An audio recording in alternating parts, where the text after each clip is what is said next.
कहाँ है वो? आप लेट हो गए भाई, चला गया वो। तू तो कह रहा था उसकी फैमिली भी साथ में है। अंदर है। ये क्या था? भाई जानवर है, जानवर। अपना मेन हीरो है ना, फैमिली के साथ वंडरलैंड आया है। फटाफट आ जाओ भाई।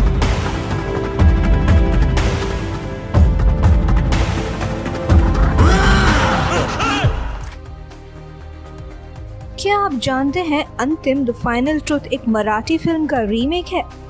क्या है इस मराठी क्राइम ड्रामा की स्टोरी? जानते हैं आज की इस वीडियो में।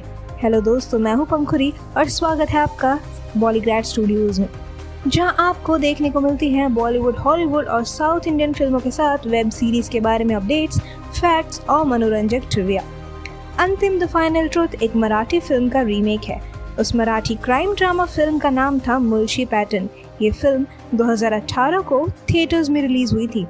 मराठी फिल्म के कुछ बड़े कलाकार इसमें शामिल थे, वहीं इससे कई नए कलाकारों को भी मौका दिया गया था। बड़े मराठी एक्टर्स के नाम की लिस्ट में शामिल थे उपेंद्र लिमये, मोहन जोशी, प्रवीण तरडे इत्यादि। आज हम आपको इस मराठी क्राइम ड्रामा की स्टोरी लाइन बताएंगे, जिससे आपको इसके हिंदी रीमेक अंतिम द फाइनल ट्रुथ की स्टोरी के बारे में अच्छे से पता चल जाएगा। तो चलिए शुरू करते हैं इस Marathi crime drama Mulshi pattern की स्टोरी को। इस फिल्म को महाराष्ट्र के पुणे शहर के बैकग्राउंड में दिखाया गया है। फिल्म की शुरुआत होती है राहुल नाम के गैंगस्टर से, जिसे राहुल्या नाम से भी जाना जाता है।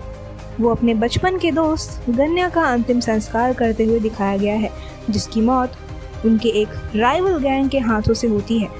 बाद में वही राइवल गैंग, जिसके हेड दया और पित्या हैं, वो पुणे के रास्तों पर राहुल्या को पकड़ते दिखाई देते हैं।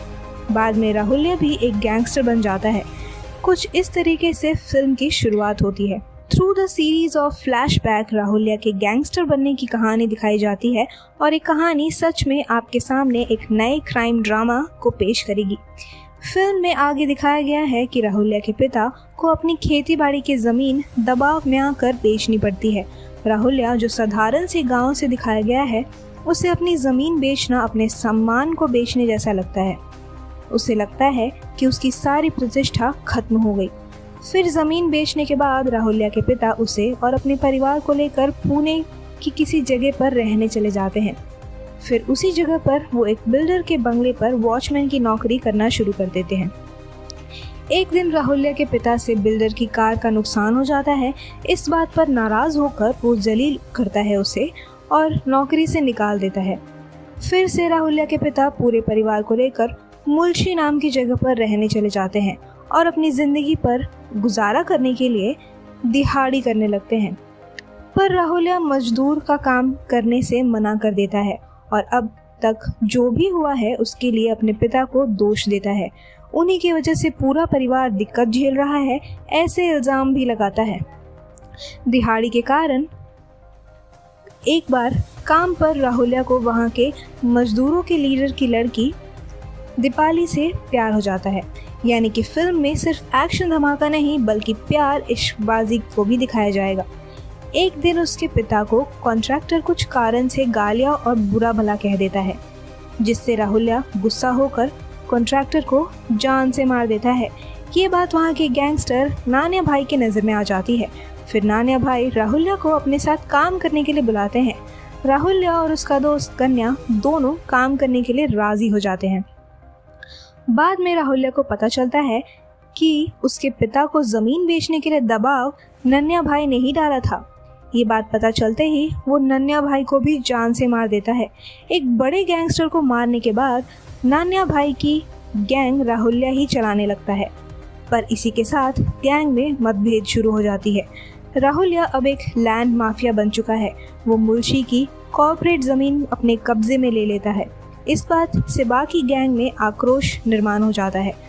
आगे जाकर राहुल्या की गैंग कमज़ोर पड़ने लगती है। धीरे धीरे उसके सभी आदमी दूसरी गैंग द्वारा मारे जाते हैं। बाद में उसका दोस्त गन्या भी मारा जाता है। राहुल्या अब अकेला पड़ने लगता है, उसके पास कोई नहीं होता। दीपाली भी उससे शादी करने से मना कर देती है, क्योंकि राहुल्या अब एक बड़ा गैंगस्टर बन चुका है और दीपाली अब एक गैंगस्टर से शादी नहीं कर सकती। राहुल्या पूरी तरीके से अकेला हो जाता है। तब जाकर वो अपना एक नया दोस्त बनाता है। आगे चलकर राहुल्या पर दूसरी गैंग वाले हमला कर देते हैं। राहुल्या भागते भागते अपने नए दोस्त के पास खुद को बचाने के लिए जाता है, पर वही दोस्त उसको बंदूक से गोली मारकर खत्म कर देता है और बताता है कि उसके पिता की ज़मीन राहुल्या ने दबाव बनाकर हथिया ली थी। उसी का बदला वो राहुल्या को खत्म करके पूरा करता है। ये एक विशियस सर्कल ऑफ रिवेंज की तरह दिखाया गया है, बदले के बदले का बदला। हिंदी रीमेक भी पूरी तरीके से मराठी फिल्म की कॉपी होगी या नहीं, या फिर इसमें कोई चेंजेस किए जाएंगे, ये देखना दिलचस्प होगा। फिल्म की टीज़र से तो ये पता चल ही गया है कि अंतिम द फाइनल ट्रुथ में कोई मराठी पुलिस की जगह एक सिख पुलिस को दिखाया गया है। फिल्म के अंदर और क्या क्या बदलाव किए गए हैं, इसके लिए आपको फिल्म का इंतज़ार करना होगा। फिल्म के और अपडेट के लिए सब्सक्राइब करें हमारे चैनल बॉलीग्रैड स्टूडियोज़ को और पाते रहिए फिल्मी दुनिया की फ्यूचर अपडेट। अगर वीडियो पसंद आए तो इसे लाइक और शेयर करना भी मत भूलिए। आज की स्क्रिप्ट लिखी है प्रशांत सिखरे ने। धन्यवाद।